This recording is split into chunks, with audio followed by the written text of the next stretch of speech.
everybody. It's Saturday night, and that means it's the Weekend Big Show college football recap with myself, Chuck Ramsey, the Law Dog, and ruler of the airways, Jeremy Schroeder.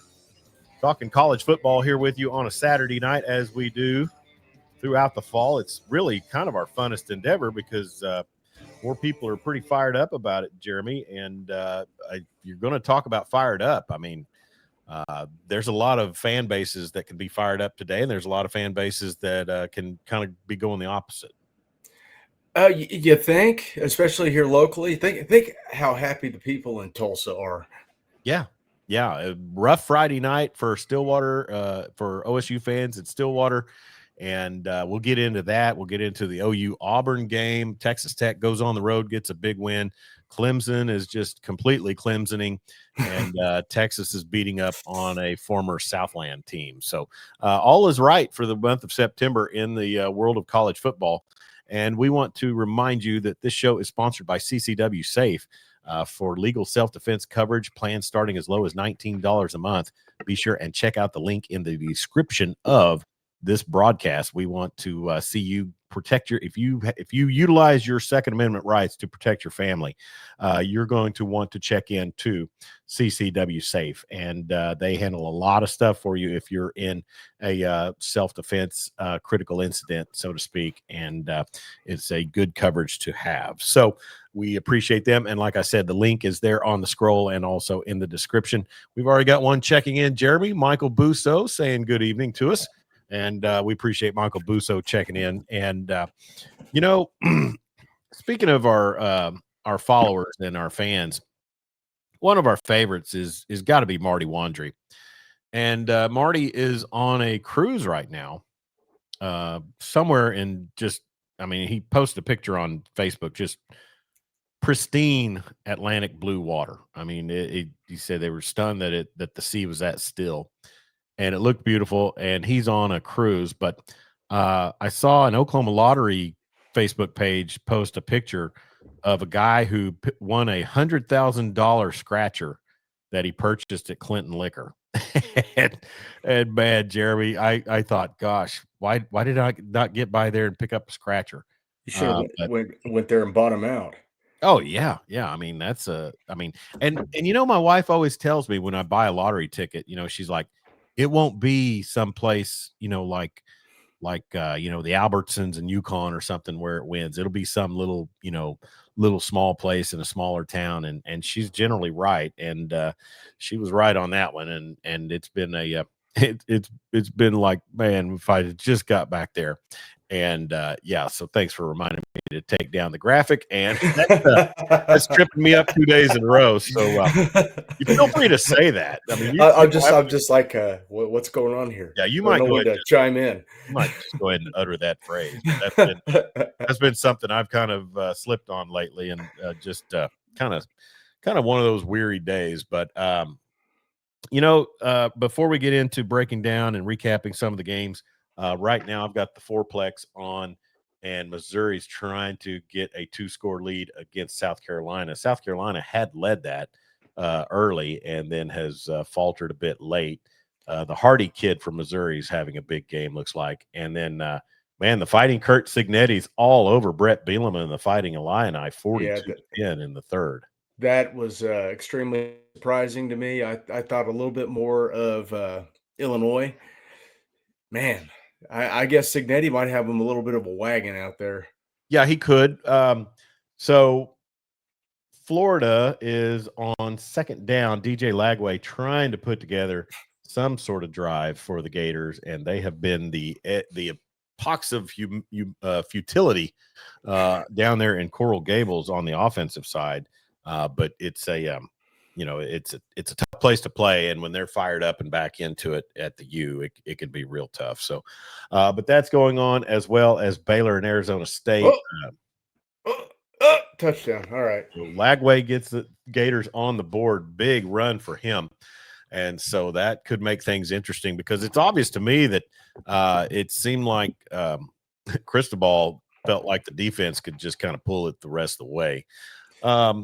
But the day started early with the big noon kickoff, and it was Texas Tech and Utah. I listened to some of the radio broadcast, and the Tech play-by-play team, they were like, second quarter action. It feels like, is it even noon yet here? And it wasn't. Well, That's the they start thing. at 10 a.m. Exactly. And so, or maybe it was third quarter action. They said it, are we even at noon yet? So, Dan Narva checking in with us as well from up in Michigan. He was at, I don't know if he was at the Ferris State game again, a team from Ohio called Rio Grande. That's just befuddling to me, but I the think it Ferris was State, was it a Rio Grande in Ohio. Yeah. Michigan? Was it, or is it I Ohio? think it's Okay. Ohio school. So, but he was Bill Conley's up there actually, and he Oh, posted a pic and said boots on the ground. So, hmm. but D2 football in action. SWASU Bulldogs get the win tonight in Durant over the Southeastern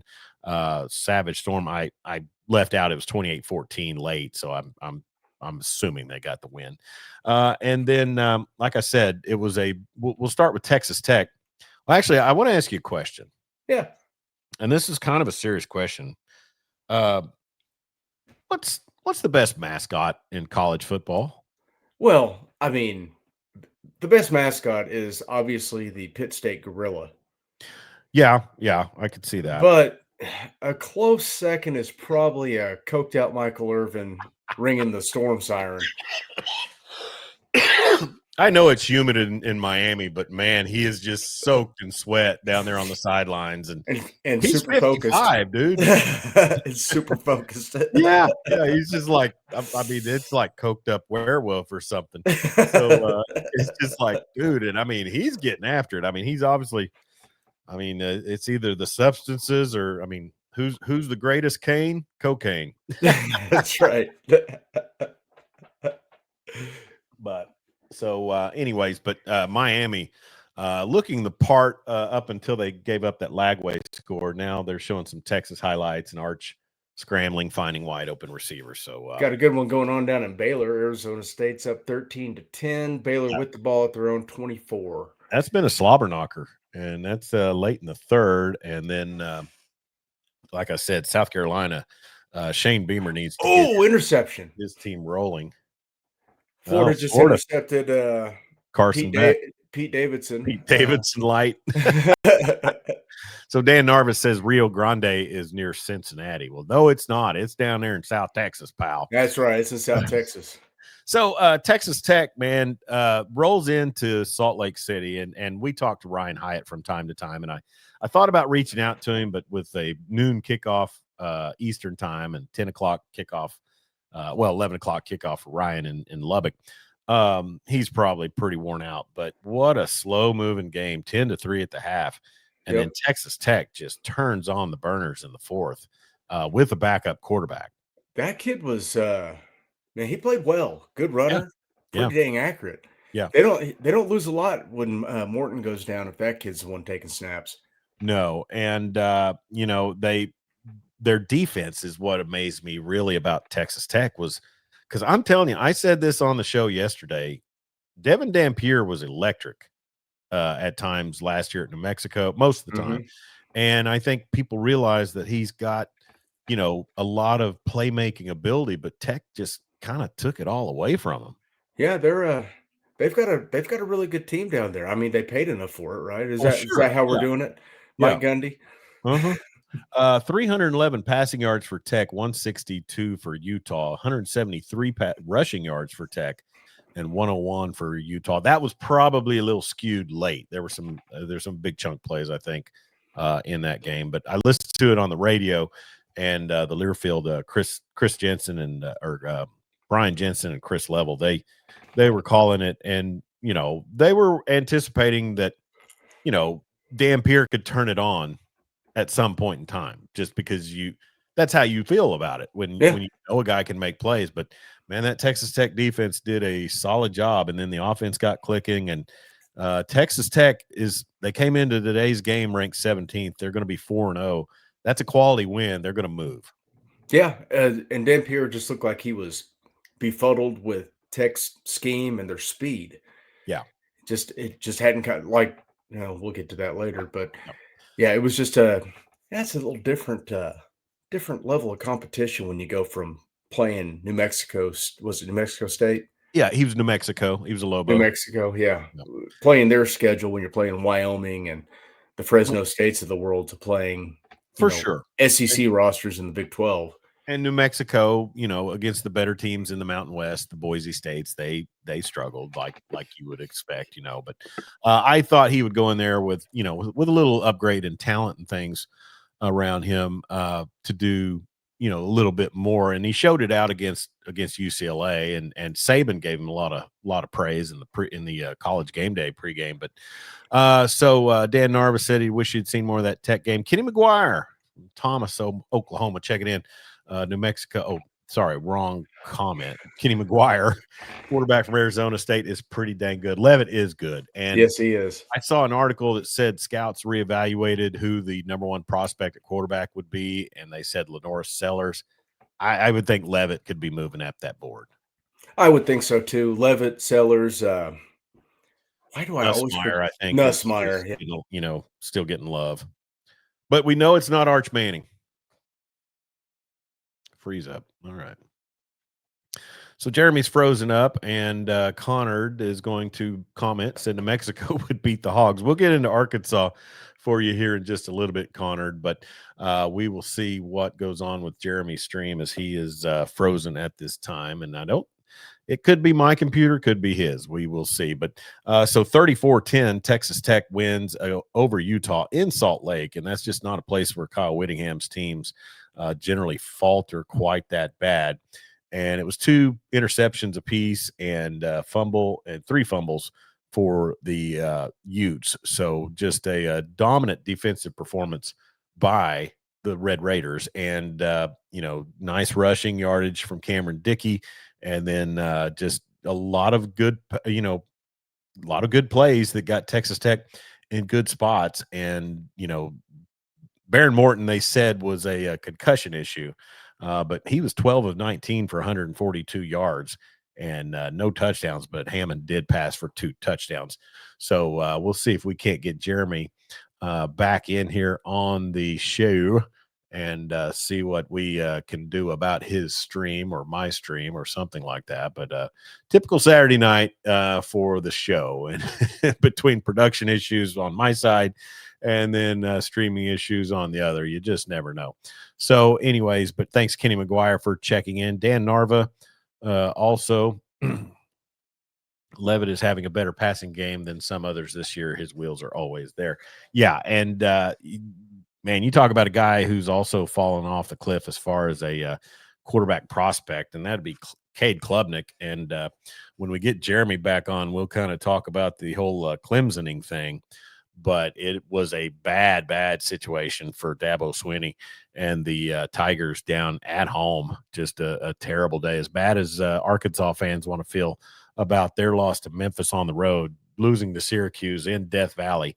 That is pretty dang bad. So, but no, Arizona State is a quality team. They built that squad with a lot of talent, and trying to see now. Bo Pribula is running for a first down against South Carolina with 3:46 left to go, and that's probably they're up 6. And I bet they're going to be pretty close to field goal range here shortly. So just a rough night in the fourth quarter for South Carolina on the road. And then Florida is trying to drive against Miami, and they are doing their best. So there's Jeremy back, and we got him back on cue. And Jeremy looks like Mizzou is kind of taking over in Columbia. Well, let's see. 26. 6, but I mean, they're driving. Yeah. And it's getting late. I guess Sellers is playing tonight. I didn't expect to see him play after the nasty hit he took last week.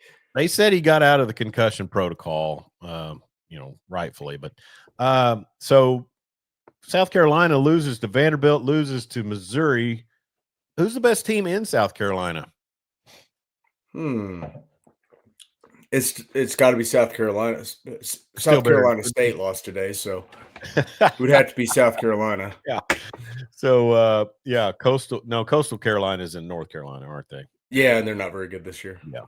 So but no, I mean, the thing about it is Shane Beamer, he's catching some strays because of some of their floundering. And the Vanderbilt loss did not help one bit.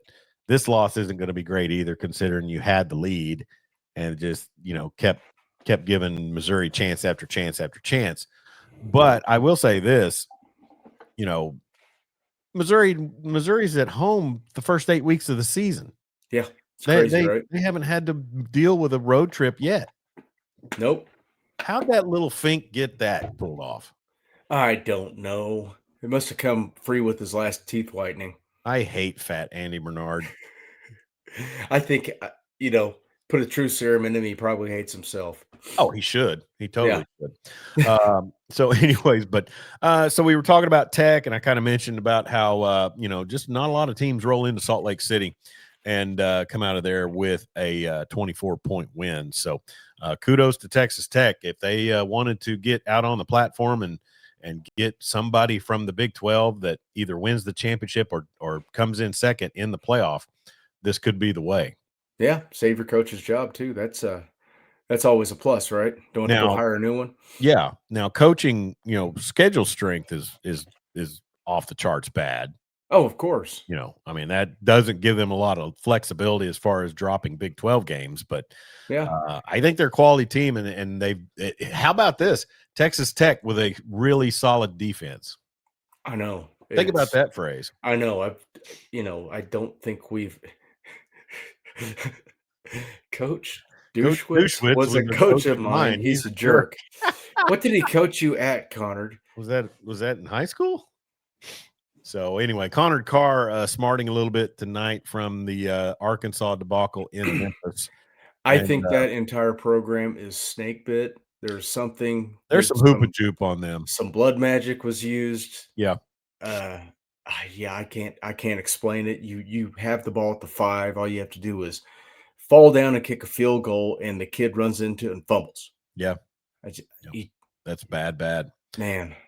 USC and Michigan State will be getting started here shortly in about 45 minutes. So that's a late night big pack action.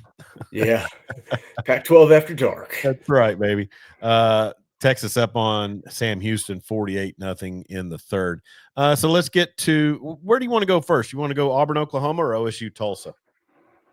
Is there really anything to talk about? Yeah, let's get into OSU Tulsa because we have a little bit of to. the changing of the guard in my mind, coaching wise. Now, Trey Lamb could be a hot commodity on some people's radar, looking to replace in Power 5 levels. I don't know. Yes.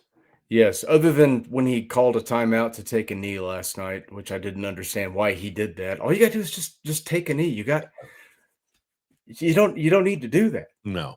Oklahoma State was out of timeouts. Why are you calling a timeout? Speaking of timeout, well, I'll get into it later. I mean, they got that running back that Oklahoma State just processed out. Dominic Richardson. He OSU and Baylor. Yeah, he put 146 on him last night. Yeah, and he was big and fast and physical. He looked a lot like guy used to wear number 0 in Stillwater. Looked a lot like Ollie Gordon running the football. Sure. I mean, and running back depth is always a big thing, But yeah. Connor Carr says Drinkwitz was at his Alma, Arkansas. So yeah. I started to say alma mater, but it's Alma, Arkansas. So I was just wondering what sport. Yeah. Would Drink have coached some baseball? Wasn't Connor the baseballer? I'm sure you do all too. I mean, at Alma, I'm sure you do. Maybe field hockey. A little bit off-putting last night watching Gundy, and I know it's just vintage Mike Gundy, but he's walking off the field being pretty defiant.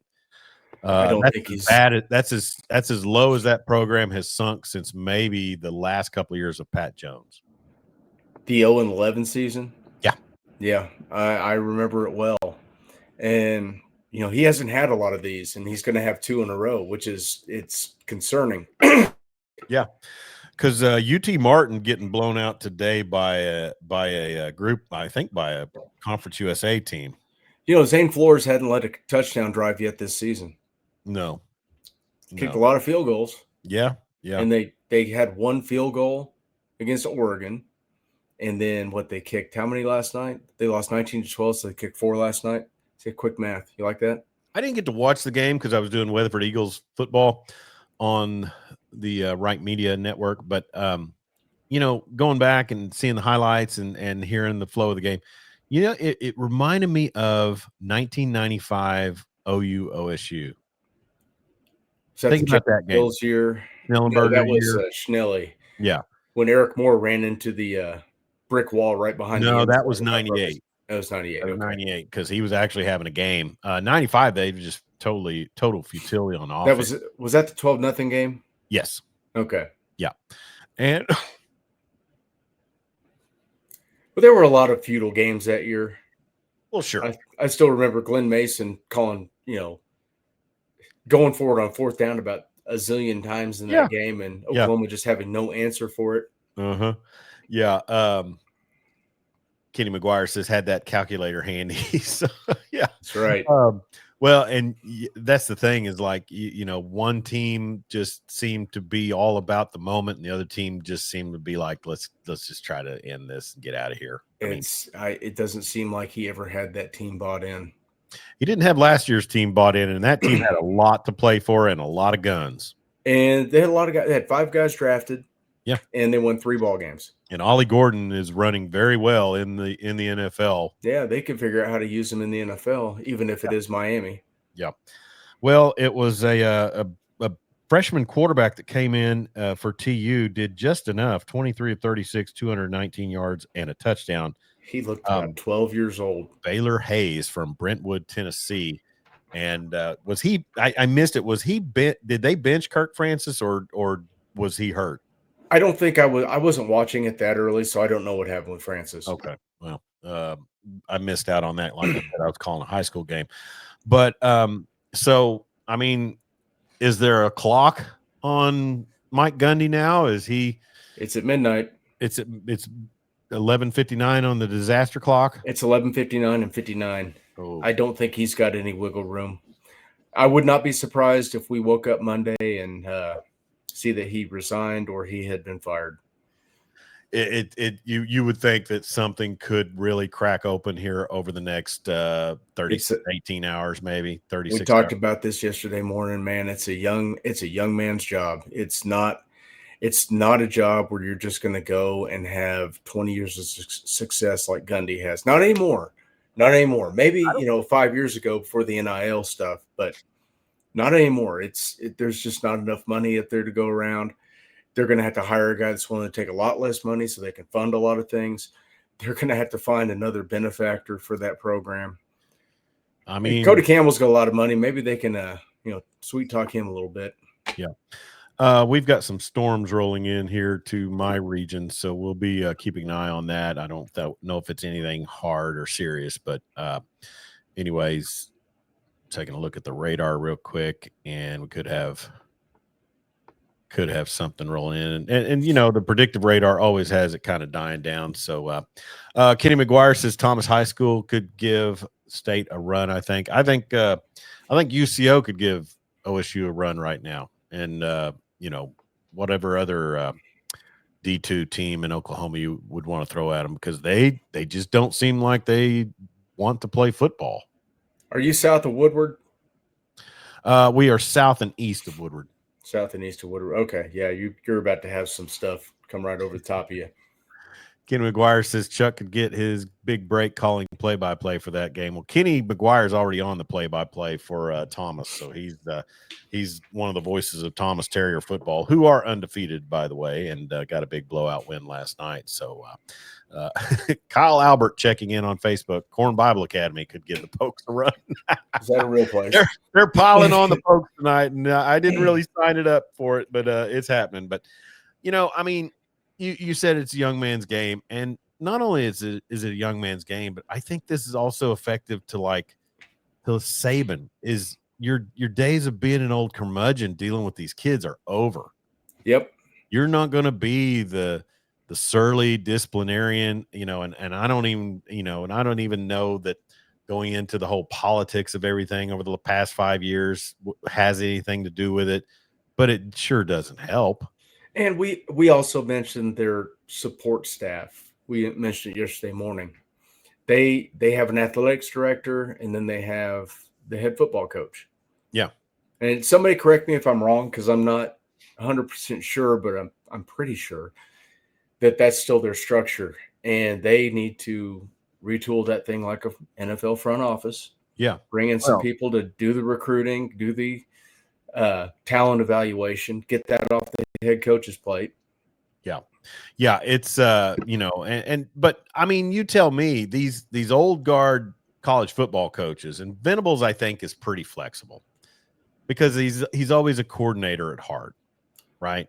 Busso is asking, is Tulsa beating OSU bigger than Memphis beating Arkansas? I would say yes, I do.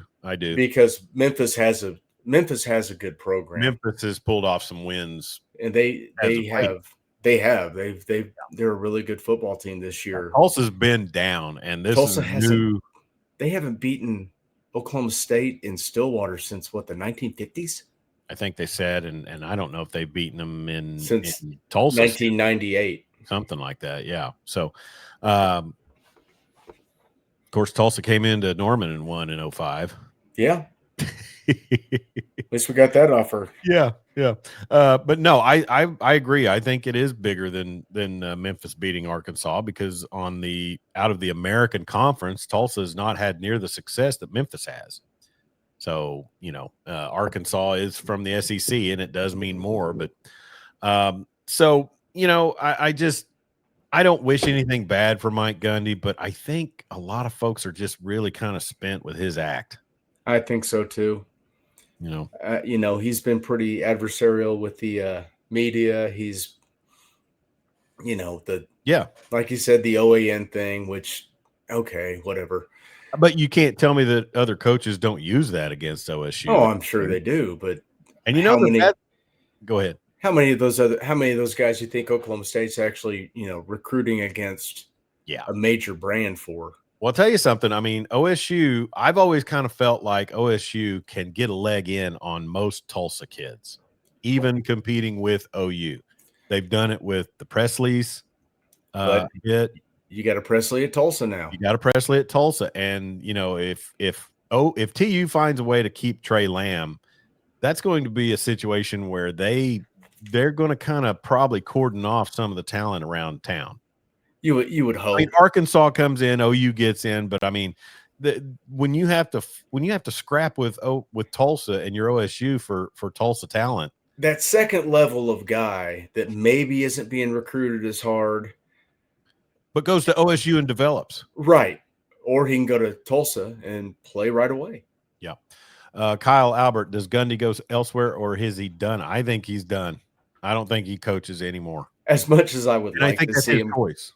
As much as I think I'd like to see him go somewhere else, and just to see if it would work. Because he's made 10 times the money that Kale made, and Kale hasn't gone back in. No, okay. I think Kale's just enjoying drawing his retirement. And yeah. I mean, the two of them could go and start an Oklahoma podcast, Gundy and Gundy. Gundy and Gundy. Yeah. So anyway, so OSU reeling on the 1-2 season now, and just a dismal effort against Oregon and a dismal effort last night. Or they're in the hurt locker. Or he could lead snake hunting expeditions in the Arbuckles. Yeah, he could head out to O'Keene. It's just straight west of Stillwater, and get up there in those hills and snaggle some rattlesnakes and stuff. So I could see him having a cabin or a trailer just off in the middle of nowhere and living out his days. Couldn't you? Sure. Yeah, I totally see that. And, just walk around in duck brand or duck head coveralls and all that stuff. Hey, there was a game in Norman today, and it was a pretty big one. SEC Nation was in town, and while game day was down in Coral Gables, the SEC network brought their crew here, and looked like a really electric atmosphere, especially with all of the connotation of the former OU quarterback coming in, and making his return to Norman, where he was a turnover waiting to happen, and today he just had ball security, even withstanding 10 sacks. What in the world? Oklahoma just refuses to take the ball away. Yeah, it's weird. There were 3 balls in the first half they should have picked off. 2 of them could have gone for 6. The first one to Bowen, the second one to Bowen, when The kid flipped it up in the air right in front of him, and he didn't even see the ball, just went for the tackle. Yeah. And then Kendall Daniels had a ball tipped right into his hands by a receiver and just could not secure it. Yeah. It's crazy. I'll say this for Jackson Arnold. The Hugh Freeze system probably suits him. He's got weapons there. They're going to gel. Man. They're going to gel more. Cam Coleman is a big Cam time Coleman is a receiver. beast. If they give him some time, I don't know that they've got what they need on the offensive line for the Tigers. And looking Jackson Arnold just needs to get rid of the daggum football. Yeah, and they've got a tough schedule too. They go to A&M next week, and then after that they're off, and then a game on the 11th of October when they host Georgia, and then they host Missouri, and then they travel to Fayetteville. So, and I'll give Arnold his flowers. You know, when he wasn't being absolutely bullied in the backfield, he made some throws. He threw the ball a lot better today than he ever did last season. The touchdown pass to Coleman was really, and McElroy gave him a lot of praise on it, and kind of deflected some of the heat off of Cortland Guillory too. Is that the back shoulder pass is almost indefensible? Yeah, but you've got 5 or 6 or 7 dudes that can absolutely get after the passer. And then when Halton hit him, I didn't know if he's going to get up, but he got up. He's a tough son of a bitch. You know, I'm just going to say this, and Connor will probably appreciate this too, but Drinkwitz, I think Beamer might be a little miffed at Drinkwitz. Their exchange at midfield was not the most pleasant. So I'm going to say this: Drinkwitz needs to wear dark hoodies, dark colored hoodies, because the light colored hoodies kind of show off the need for a bro. A man's ear. I got my own issues with that, so I don't criticize too bad, but I'm also not running across a football field on national television. Jiggly. Missouri gets the 29-20 win over South Carolina at home, so they're going to transition straight into Wyoming and Colorado on ESPN. And, man, you talk about a beat down, Jeremy, 56-10 now in Bloomington. And I forget who I said I took in that. I picked Illinois because apparently I think a lot more of Brett Bielema than he thinks of himself. For sure. So OU gets the win, and they've got a bye, and then another, in essence, bye against Kent State, maybe the worst team in Division I football. But Jeremy, this offensive line situation, they've got to take the time off and the time against Kent State to have it ready for Texas. It's a completely different offensive line with Fasusi's out there, and we saw that against Michigan. Yeah. And he's just got to get healthy. And I think at this point, Biedenbow just needs to, damn the torpedoes and play the young guys. Sure. Yeah. Because he's not getting any push out of the guys he's got out there. Yeah. So, yeah, I mean, and running the ball, and I heard this on the radio broadcast because I had to do some plumbing work today around the house. That's never good. That's always fun. Yeah. So Connor Carr says he fell for Bielema again also. So, Dan Narvis says really thought IU and Illini would be a good one. A lot of people did. So, Jeremy, the thing about it is I heard on the radio broadcast that Blaylock is a freshman, and Eichard kind of felt like he's not patient with waiting on the blocks to get set up. And apparently they pointed out a couple that Jaron Canick had really chipped outside well, and Blaylock just didn't have the patience to catch the hole. In our text thread today, we had a lot of people chiming in, and I just said, well, running games, it's a shame, that OU didn't go out and get some premier running back in the portal. What the world is going on? Why is Jay not seeing any of the field? From what I've been told, he did not participate in a lot of drills leading up to the season. They felt like he could play. They felt like he could practice, and he didn't. And I don't think he's taken to this offensive system at all. Wow. It's like oil and water with him. So, yeah, I don't know. At this point, I don't know, because I can't point to a back on that roster outside of Blaylock and say that's a dude. Yeah. Maybe the answer is line old number 12 up back there and just say, "Go get him, big guy." Yeah, Jump on him. run the who was But the kid, who was the you kid from last mentioned year? Jaron Canick and Yeah, who was the tight end from last year that ran the crazies reverse? I got the name in my head. Bauer Sharp. Bauer Sharp. I keep wanting to say Rutger Hauer. I don't And know. I think, yeah, there you go. But we were talking. I think I mentioned that in the thread. I think they need to get Canick, have him be a more focal piece of the offense, not like they did with Bauer Sharp, Yeah, but just utilize him more. Line him up in the backfield, sure. move him around, line him up in line tight end. He's flexing out some. He is lining up, but when they had to have need a yard against Michigan, they dotted the I with Blaylock and had him run right behind Canick. Well, and I think today we saw some things. Isaiah Satania, 9 catches, targeted 11 times, 127 yards, and a touchdown. I am a fan. Yeah, He's going to make me have a stroke, but God dang, he's electric. He's high drama television, but he's going to be a guy who he obviously has the wheels, and he can obviously find the space to get open, and that's what Mateer needs. I don't like a lot of Mateer's touch. He needs to learn to layer the ball over. He just blasted it to Burks, who was already kind of trying to get in position. But I don't even think he was throwing it to Burks. It's hard to say. I think he was throwing it to Canick and just laced it right through his arms. Probably so. But then he'll do that, and then he'll make like a bucket throw like he did to Satania on the sideline that got held up in review. But defensively, they're just one of the most outstanding front sevens we've seen in a long time in Norman, and I would say probably the best defensive line since you had Dvorak and Tommy Harris lining up at D tackles. Let me tell you, we thought there was going to be a massive drop-off in that first half without the closer playing. Yeah.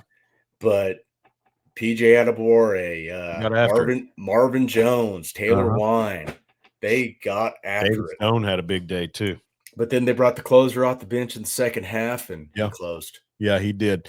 But Torrey Blaylock's probably got some things that he can be coached. 11 carries, 13 yards. That's so bad, but it's not like it's not like Auburn was the Pony Express either. I mean, it was they had rushing wise, both front sevens were clamped down. They had that 43-yard run when 3 guys just bounced off of him in the hole, and he got loose excitedly and surprisingly got loose into the secondary and had a nice run.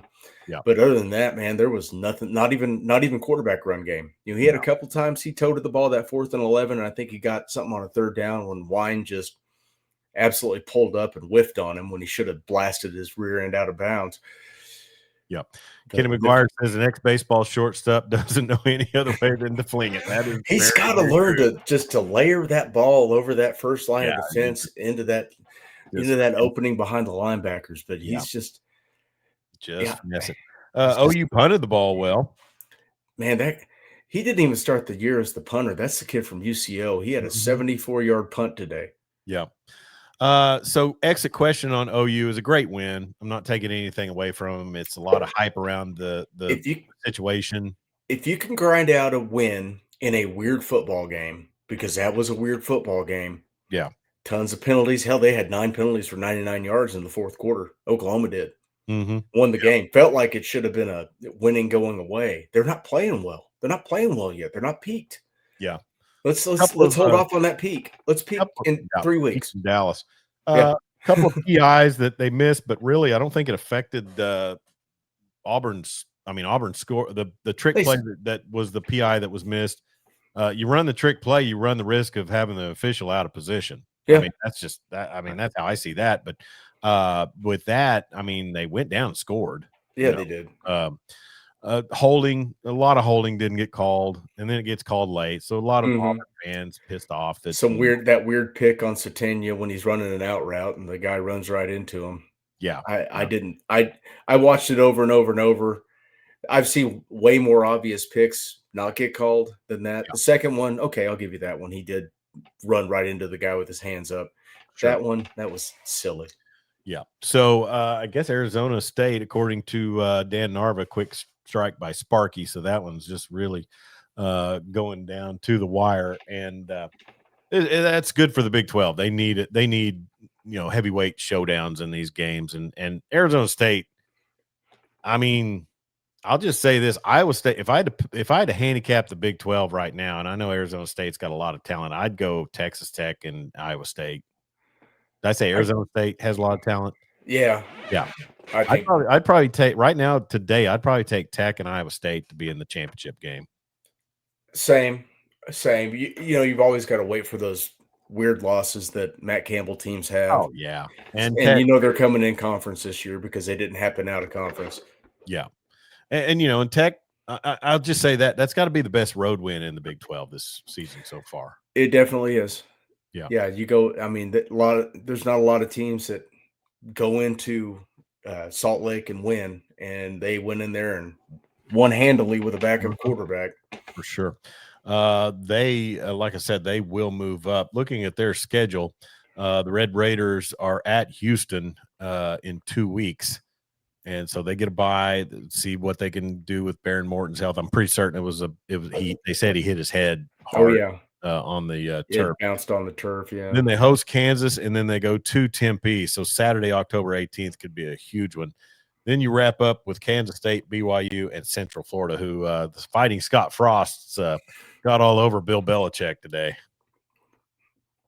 Belichick, he's got nothing out there. No. Oh my gosh, he's just drawing a paycheck. Yeah, he just and wants to. If they bring in his 63-10 Indiana, my gosh, that is a colossal beatdown, and a number 9 team in the country getting 63 put on them. That's bad. Looks like Oklahoma's moving into the top 10. So everybody was raving so much last week about UTEP's defense, and I always try to support the Miners. Got my Miner coffee mug right here, but they really did a great job shutting down Arch or slowing him down. Right now, they are doing nothing with Louisiana Monroe, 24-7 at the half, and I guess that's you get up for a game and you do everything you can. But hey, one game that we picked, and I think we both took this side, but it was a shootout, and this team had a huge lead early, and then the comeback, and then they go to overtime. But how about North Texas going to West Point and beating the Black Knights 45-38 in overtime? Man, there were some big plays, and one of my favorites was I saw in the highlights, the Army fullback on the blast. Straight up the middle, baby. It's beautiful to see, isn't it? It reminded me of Lydell Carr. Oh my gosh. Mr. Rodney Anderson right up the gut. Mm-hmm. God rest his soul. Kenyon Rashid. Hey, Arch Manning was 18-21 for 309 yards and 3 touchdowns against Sam Houston. Look at there. So I bet he wasn't throwing to a lot of covered up receivers. The Bearcats not putting up. Oregon only put up 41 on Oregon State. That was a final 41-7. Notre Dame all over Purdue. Just looking for anything else that kind of jumped out at me. Tulane. Ole Miss beat Tulane. Yeah, that's what I was going to say. Tulane wasn't able to really hang with Ole Miss, and then Michigan rolls into Lincoln and gets a 3-point win over the Huskers, and that's going to help OU's resume. Yeah, keep winning, Michigan. Yeah, and like I mentioned, the 40-10 victory in Lawrence by the Jayhawks, and I'm going to pull up the stats real quick. And Jalen Daniels, baby, 12 of 24 for 138 passing, but 3 touchdowns, and then he also ran the ball for 69 yards. So just nice. Rich Rod, I don't know. I mean, second time around, and how many points did that Zach Alley defense give up? 41. Yep. 41, huh? Yeah. It was 20-3 at half. So yeah, Zach Alley, and that's the thing about it is, I mean, he obviously wanted to go because he knew what they were bringing back this season. I mean, you talk about a front seven that would be easy to coach and pad your resume. I mean, he had a Lamborghini sitting in the garage and traded in for a beat up Beetle with no engine in it. Pretty much. And how about the shootout in Piscataway last night, Jeremy? 38-28. The Hawkeyes beat Rutgers. We would have smoked so poorly on the under on that. Oh my gosh. Yeah, I think I had Rutgers as the team scoring the fewest amount of points in our pick'em, and they got Michael Irvin FaceTime. Oh gosh, I've seen that on the streets of Oklahoma City, bud. Standing around wondering who he can fight. Oh my Oh gosh. no. That's such a bad look. I'm sorry. So Oregon State might be the team that scores the Green. fewest amount of points this week. I had them, but I had Oregon scoring the most, and I'll have to look at my scores in a little bit. But Dan Narva says Trinidad Chambliss with another 300-100 effort for Ole Miss, circling October 25th on the calendar. Dan, you better not be cheering for a Ole Miss quarterback against OU. I'll just say that. He saw that front seven today. He knows what's about to happen. He knows what's going to happen. So, anyways, anything else jump out at you today? Man, I mean, several of the top 10 were just off this week. Yeah, I think just to circle back to the OU game. Yeah. Can you remember two defensive tackles in the same recruiting class on the same team that have been better than Jaden Jackson and David Stone? David Stone was really good today too. Those are two huge hauls. And, my gosh. Also Halton. Grayson Halton's a stud. Grayson Halton. I mean, and Dominic Williams. Was he out of that class too? No. Grayson Halton's a senior. Okay. So Dominic Williams is in his last year. Mm-hmm. He transferred from TCU. That's been a great pickup. And you're going to have Jackson and Stone back next year. Yeah. I'll just say this. I mean, when you see Freeze signing a kid like Cam Coleman, who's a sophomore this year, I mean, Arbuckle's got to get the receiver thing figured out. Yeah. I mean, they're doing okay, but nobody's looking at them saying they're world busters. Yeah. And a lot of that, it's hand in hand with offensive line play. Yeah. So I think Keontez Lewis could be a guy that could take the top off of defense if he could just have the time to get it down there without having to scramble around. Sure. I don't know. It's something, but hey, we're going to have to cut it short tonight. I can hear thunder in the background, and I've got some four-legged babies that I need to tend to make sure they're not out and being scared to death in the storm. But man, it sure was great to do the college football recap with you tonight. Probably everybody's not too sad that we're going to cut it, not go an hour and a half tonight. Yeah. I'm not. I'm going to go to bed. I'm tired. Recovering from a sinus infection. Yeah, that's right. It's great. Everything I want to be dry is wet, and everything I want to be wet is dry. That's right. You're fighting off what I finally went and got the Z-Pack 4 on Wednesday. Same. And I got through last night's game for Weatherford without any major hacking incidents. But anyways, but hey, let's go ahead and get on out of here. All right. It sure has been fun, and it's a great day of football. And thank you everybody for tuning in, for commenting on Facebook, YouTube, and on Twitter X. So we are on there, and be sure and follow us. All of our links are at lawdogsports.com. CCW Safe, legal self-defense coverage with plans starting as low as $19 a month. The website we want you to use is in the description, and it's also down there on the scroll. Have a great weekend, Jeremy. You too. Boomer. Boomer Sooner. He's Jeremy Schroeder, ruler of the airways. I'm Chuck Ramsey, the Law Dog. One last comment. Dan Narva, y'all sound pretty good anyway. Thanks always. Thank you, Dan. Thank you, Dan. And we appreciate you. This has been Law Dog Sports, the Weekend Big Show college football wrap-up show here on a Saturday night. Be safe out there. Don't text and drive. And sure, don't drink and drive. We'll talk to you next Friday for the Weekend Big Show.